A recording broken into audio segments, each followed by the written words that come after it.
ರಾಜ್ಯ ರಾಜಕಾರಣದಲ್ಲಿ pen drive ದ್ವೇಷದ ಜ್ವಾಲೆ. ದಳಪತಿಗಳ ಕೋಟೆಯಲ್ಲಿ ಹೊತ್ತಿದ ರೋಷಾಗ್ನಿ. ಕುಟುಂಬಕ್ಕೆ ಕಳಂಕ ತಂದ ಎದುರಾಳಿಗಳಿಗೆ ಸ್ಕೆಚ್ ಮಾಡಿದ್ರ. ನೋಚಾದ್ ಸುಮ್ಮನೆ ಬಿಡುವ ಮಾತೇ ಇಲ್ಲ ಅಂತ ಶಪಥ ತೊಟ್ಟ ಮಾಜಿ ಸಿಎಂ ಕುಮಾರಸ್ವಾಮಿ. ಕೊತ ಕೊತ ಕುದಿಯುತ್ತಿದೆ ಕುಮಾರಸ್ವಾಮಿಯವರ ರಕ್ತ. ರಹಸ್ಯ ಸ್ಥಳದಲ್ಲಿ ಕೂತು ಬಲೆ ಹೆಣೆದ್ರ ಕುಮಾರಣ್ಣ. ಕುಮಾರ ಕಿಡಿಗೆ ವಿರೋಧಿ ಪಡೆ ಬಲಿಯಾಗುತ್ತಾ. ರಾಜ್ಯ ರಾಜಕಾರಣದಲ್ಲಿ ಪೆನ್ ಡ್ರೈವ್ ದ್ವೇಷದ ಜ್ವಾಲೆ ಶುರುವಾಗುವ ಎಲ್ಲ ಲಕ್ಷಣಗಳು ಕಾಣಿಸ್ತಾ ಇದೆ. ಇನ್ನು ಕುಟುಂಬಕ್ಕೆ ಕಳಂಕ ತಂದ ಎದುರಾಳಿಗಳಿಗೆ ಕುಮಾರಸ್ವಾಮಿಯವರು ಸ್ಕೆಚ್ ಹಾಕ್ತಿದ್ದಾರಾ? ಈಗೊಂದು ಪ್ರಶ್ನೆ ಮೂಡ್ತಾ ಇದೆ. ಇನ್ನು ಯಾರ್ಯಾರು ತಮ್ಮ ಕುಟುಂಬಕ್ಕೆ ಕಳಂಕ ತರುವಂತ ಕೆಲಸ ಮಾಡಿದ್ದಾರೆ ಅವರೆಲ್ಲರಿಗೂ ಉತ್ತರ ಕೊಡ್ತೀನಿ ಅಂತ ಕುಮಾರಸ್ವಾಮಿಯವರು ಮಾಸ್ಟರ್ ಪ್ಲಾನ್ ಅನ್ನ ಮಾಡ್ತಿದ್ದಾರೆ. ಹಾಗಾದ್ರೆ ಕುಮಾರಸ್ವಾಮಿಯವರ ಕಿಡಿಗೆ ವಿರೋಧಿ ಪಡೆ ಬಲಿಯಾಗುತ್ತಾ?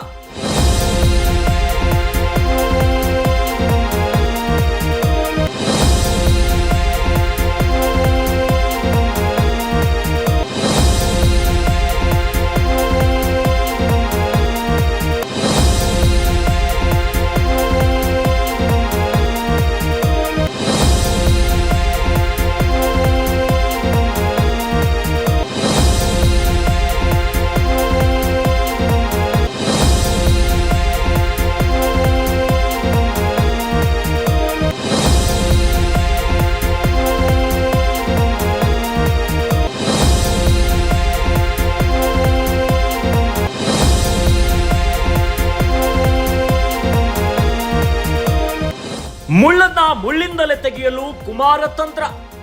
ಪೆನ್ ಡ್ರೈವ್ ಅಸ್ತ್ರಕ್ಕೆ ಪೆನ್ ಡ್ರೈವೇ ಪ್ರತ್ಯಸ್ತ್ರ. ನಾನು ಸಣ್ಣ ಸಣ್ಣ ತಿಮಿಂಗಿಲಗಳನ್ನ ಬೇಟೆ ಆಡಲ್ಲ ಅಂತ ಕುಮಾರಸ್ವಾಮಿ ಹೇಳ್ತಿದ್ದಾರೆ. ಸರ್ಕಾರದ ಭಾಗ ದೊಡ್ಡ ತಿಮಿಂಗಿಲವೇ ಟಾರ್ಗೆಟ್. ದೊಡ್ಡ ತಿಮಿಂಗಿಲ ಬೇಟೆಗೆ ಮುಂದಾದ ಎಚ್ಡಿಕೆ. ಪ್ರತಿ ಮಾತಿನಲ್ಲೂ ದೊಡ್ಡ ತಿಮಿಂಗಿಲ ಬಗ್ಗೆ ಕೆಂಡ ಕಾರ್ತಿದ್ದಾರೆ. ಹಾಗಾದ್ರೆ ಕುಮಾರಸ್ವಾಮಿ ಟಾರ್ಗೆಟ್ ಮಾಡಿದ್ದು ಯಾರನ್ನ? ಮಹಾನಾಯಕನಿಗೆ ದೊಡ್ಡ ತಿಮಿಂಗಿಲ ಪಟ್ಟ ಕೊಟ್ರ. ಸಿದ್ದು ಸರ್ಕಾರದಲ್ಲಿ ನಂಬರ್ 2ನೇ ಎಚ್ಡಿಕೆ ಟಾರ್ಗೆಟ್ ಮಾಡಿದ್ರ. ಬಂಡೆ ವಿರುದ್ಧವೇ ಬಾಣ ಹೊಡೆದ್ರ ಕುಮಾರಸ್ವಾಮಿಯನ್ನು ಪ್ರಶ್ನೆ ಮೂಡ್ತಿದೆ. ರಾಜ್ಯ ರಾಜಕಾರಣದಲ್ಲಿ ಪೆನ್ ಡ್ರೈವ್ ದ್ವೇಷದ ಜ್ವಾಲೆ ಎದ್ದಂತೆ ಕಾಣಿಸ್ತಿದೆ. ಇನ್ನು ಕುಮಾರಸ್ವಾಮಿಯವರಂತೂ ಪೆನ್ ಡ್ರೈವ್ ಅಸ್ತ್ರಕ್ಕೆ ಪ್ರತ್ಯಸ್ತ್ರವಾಗಿ ಪೆನ್ ಡ್ರೈವ್ ಅನ್ನೇ ಬಿಡ್ತೀನಿ ಅನ್ನೋ ಮಾತುಗಳನ್ನ ಆಡ್ತಿದ್ದಾರೆ. ಇಷ್ಟೇ ಅಲ್ಲ, ನಾನು ಸಣ್ಣ ಸಣ್ಣ ತಿಮಿಂಗಿಲನ್ನ ಬೇಟೆಯಾಡಲ್ಲ, ಬೇಟೆ ಆಡೋದಿದ್ರೆ ದೊಡ್ಡ ತಿಮಿಂಗಿಲವೇ ಅಂತ ಹೇಳ್ತಿದ್ದಾರೆ. ಹಾಗಾದ್ರೆ ಅವರು ಬೇಟೆಯಾಡೋ ಆ ದೊಡ್ಡ ತಿಮಿಂಗಿಲ ಯಾರು? ಅದು ಡಿಕೆಶಿನ ಅನ್ನೋ ಪ್ರಶ್ನೆ ಕಾಡ್ತಿದೆ. ಹಾಗಾದ್ರೆ ದೊಡ್ಡ ತಿಮಿಂಗಿಲ ಪಟ್ಟ ಕೊಟ್ಟಿದ್ದಾದ್ರೂ ಯಾಕೆ ಅನ್ನುವ ಮಾತಂತೂ ರಾಜ್ಯ ರಾಜಕಾರಣದಲ್ಲಿ ಸಂಚಲನವನ್ನೇ ಮೂಡಿಸ್ತಾ ಇದೆ.